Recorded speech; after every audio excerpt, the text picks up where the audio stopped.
អូហូបងប្អូនទាំងអស់គ្នានេះជាទេសភាពក៏ដូចជាទស្សនភាពនៅទីលានដៃជោបងប្អូនទាំងអស់គ្នាពីមុនហ្នឹងគេហៅថា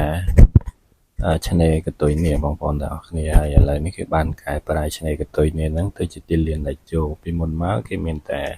ដាំសួនច្បារហើយនឹងមានទីធ្លាធំទលាយទេអ្នកទាំងអស់គ្នាហើយទីលានដៃជោនេះគឺបានកែប្រែនៅក្នុងឆ្នាំ2025នេះដោយសាងសង់អគារកញ្ចក់នេះអ្នកទាំងអស់គ្នាអគារកញ្ចក់គឺរបៀបជារាងមេអំបៅអញ្ចឹងអ្នកទាំងអស់គ្នាហើយនេះបងប្អូនជាកម្មករយើងកំពុងតែសាងសង់នៅអគារកញ្ចក់ហ្នឹងពុកម៉ែបងប្អូនទាំងអស់គ្នាមើលទេសភាពគឺដូចជាការសាងសង់អគារនេះគឺមិនធម្មតាទេអ្នកតាគឺការធ្វើយ៉ាងឆាប់រហ័សតែម្ដងនេះអ្នកទាំងអស់គ្នាហើយកន្ទុយនេះទៀតសោតកាលពីឆ្នាំ2017 2018អីអ្នកទាំងអស់គ្នាគឺនៅព្រៃភ្នំមកឡើយទេតែចាប់ពីឆ្នាំ2020នេះគឺមានការអភិវឌ្ឍកែប្រែរីកចម្រើនអគារដុះដូចផ្សិនអញ្ចឹងអ្នកទាំងអស់គ្នារីកស្គុះស្គាយដូចផ្សិនអញ្ចឹងនិយាយរួមទៅហ្នឹងហើយពុកម៉ែបងប្អូនទាំងអស់គ្នាហើយមើលទៅសួនច្បារមើលទៅដើមដូងគឺដាំតាមដងវិថីឬក៏ដូចជាតាមផ្លូវហ្នឹងគឺស្រស់ស្អាតមែនតើអ្នកទាំងអស់គ្នាហ្នឹងហើយបងប្អូនទាំងអស់គ្នាហើយនេះបងប្អូនពលករយើងក្រៅពីព្រឹកព្រលឹមមកធ្វើការសំណង់ការកសាងអញ្ចឹងណាមើលទៅគាត់ស្ទុះស្ទាស្វាហាប់មែនតើអ្នកទាំងអស់គ្នាហើយគឺឆ្នេរកតុយនេះគឺបានប្រែប្រួលកែប្រែរីកសាជាថ្មីគឺហៅថាទីលានដៃជោអ្នកទាំងអស់គ្នាហើយហ្នឹងហើយបងប្អូនទាំងអស់គ្នាហើយមានអគារចិនខ្ពស់ណាស់អ្នកទាំងអស់គ្នាអញ្ចឹងហើយធ្វើឲ្យភ្ញៀវទេសចរជាតិនិងអន្តរជាតិមកលេងក្រុងបរសៃអនុនេះយ៉ាងច្រើនកកកតែម្ដងហើយក៏ជម្រាបសួរក៏សួស្តីទៅកាន់បងប្អូនទាំងអស់គ្នាសូមស្វាគមន៍មកកាន់វីដេអូទី14ថ្ងៃនេះដែរបាទថ្ងៃនេះដែរគឺនាំអារម្មណ៍បងប្អូនមកដើរលេងតាមផ្លូវនៃខេត្តព្រះសីហនុដែលយើងហៅថាកំពង់សោមនឹងឯងអ្នកទាំងអស់គ្នាហើយនេះក៏យើងចុះពីផ្លូវ28មិថុនាទៅយើងទៅតាមផ្លូវវិថីពីធ្នូបុកម៉ែបងប្អូនទាំងអស់គ្នាហើយនេះក៏ជាទេសភាពពេលព្រឹកហើយមួយរយៈនេះដោយសារមានការរវល់ជាប់ការងារមិនសូវបានជិះចេញវីដេអូចែកជូនដល់ពុកម៉ែបងប្អូនទស្សនាទេហើយនេះយើងបានមកដល់វិថីពីធ្នូហើយក៏យើងធ្វើដំណើរតាមបណ្ដោយផ្លូវឆ្នេរហ្នឹងប៉ុន្តែនេះគេហៅថា Star Bay អ្នកទាំងអស់គ្នា Star Bay ហើយ Star Bay នេះក៏បានកសាងបន្តជួសជុលហើយកែប្រែយេហូហែមកអញ្ចឹងបន្តមកគឺយើងក៏ធ្វើដំណើរបន្តទៅមុខទៀតពុកម៉ែបងប្អូនទាំងអស់គ្នាយើងធ្វើដំណើររហូតទៅដល់គេថាផ្សារទំនើបមួយកន្លែងដែលមានឈ្មោះថា Print Mall អ្នកទាំងអស់គ្នានៅកំពង់សោមដដែលហ្នឹងទេហើយមើលទៅតាមដងវិថីគឺមានដាក់ទង់ជាតិខ្មែរយើងមានរូបទង់ជាតិខ្មែរយើងគឺដូចអត់មានជារូបផ្សាយពាណិជ្ជកម្មអីទេហើយនេះផ្សារទំនើប Print Mall អ្នកទាំងអស់គ្នា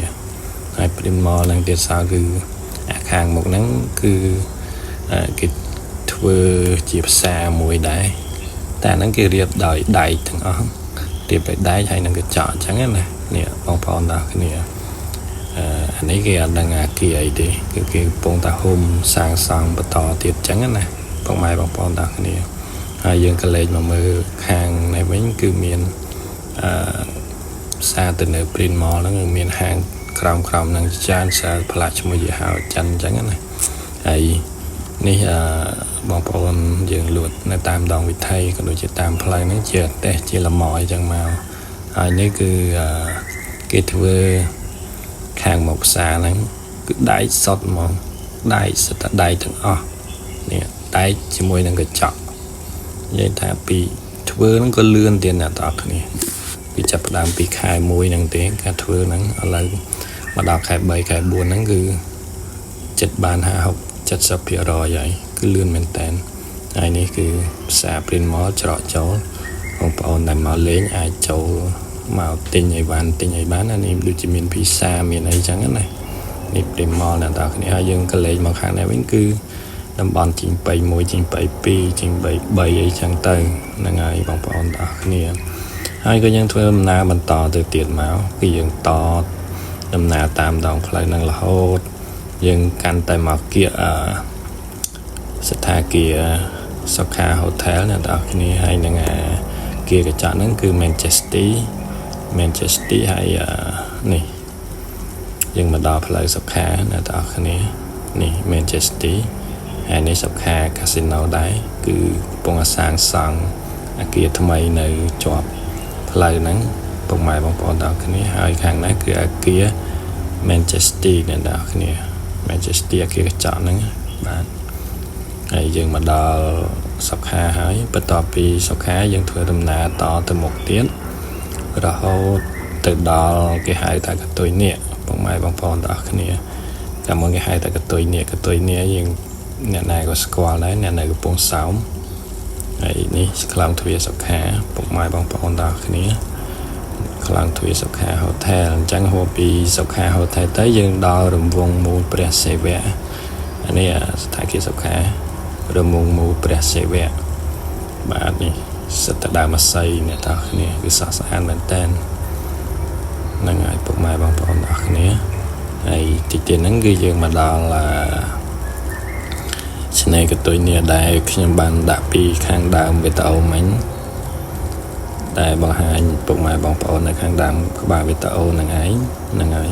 ហើយឆ្នេរកតុយនេះហ្នឹងគឺគេបានកែប្រែទៅជាទីលានដៃជោហើយនេះពុកម៉ែបងប្អូនទាំងគ្នាមិនមែនរង្វង់មូលព្រះសិវៈទេគឺរង្វង់មូលកង្កោកឯណាទាំងគ្នានេះគឺសត្វដងសទូតែម្ដងពុកម៉ែបងប្អូនទាំងគ្នាហើយនេះរង្វង់មូលហ្នឹងហើយព្រះសិវៈជាកង្កោអ្នកទាំងគ្នាហើយនេះកតុយនេះហ្នឹងគឺបានកែប្រែសាងសង់ហុំព័ទ្ធដោយអគារកញ្ចក់និងអគារខ្ពស់ហើយនេះមើលដងសទូចពុកម៉ែបងប្អូនទាំងគ្នាហើយតាមផ្លូវហ្នឹងគឺដាំដោយដើមដូងស្រស់ស្អាតមែនតើពុកម៉ែបងប្អូនទាំងគ្នាដើមដូងហើយមានសួននៅខាងក្រោមហ្នឹងពុកម៉ែបងប្អូននេះហ្នឹងហើយពុកម៉ែបងប្អូនអញ្ចឹងវីដេអូនេះគឺបង្ហាញពុកម៉ែបងប្អូនត្រឹមតែទីលានដៃជោដែលបានកសាងអគារខ្ពស់ជាបន្តអញ្ចឹងណាពុកម៉ែបងប្អូនទាំងគ្នាហើយនេះទិដ្ឋភាពនៅខាងដើមក្បាលវីដេអូហ្នឹងគឺស្រស់ស្អាតមែនតើហ្នឹងហើយពុកម៉ែបងប្អូនទាំងគ្នាហើយវីដេអូហ្នឹងក៏ចែកម្លែកដល់ពុកម៉ែបងប្អូនទាំងគ្នាត្រឹមតែប៉ុណ្្នឹងទេយើងនឹងជួបគ្នានៅវីដេអូបន្តជាវីដេអូទី15ទៀតហ្នឹងហើយពុកម៉ែបងប្អូនទាំងគ្នាជម្រាបលាជួបគ្នានៅវីដេអូក្រោយទៀតបាទ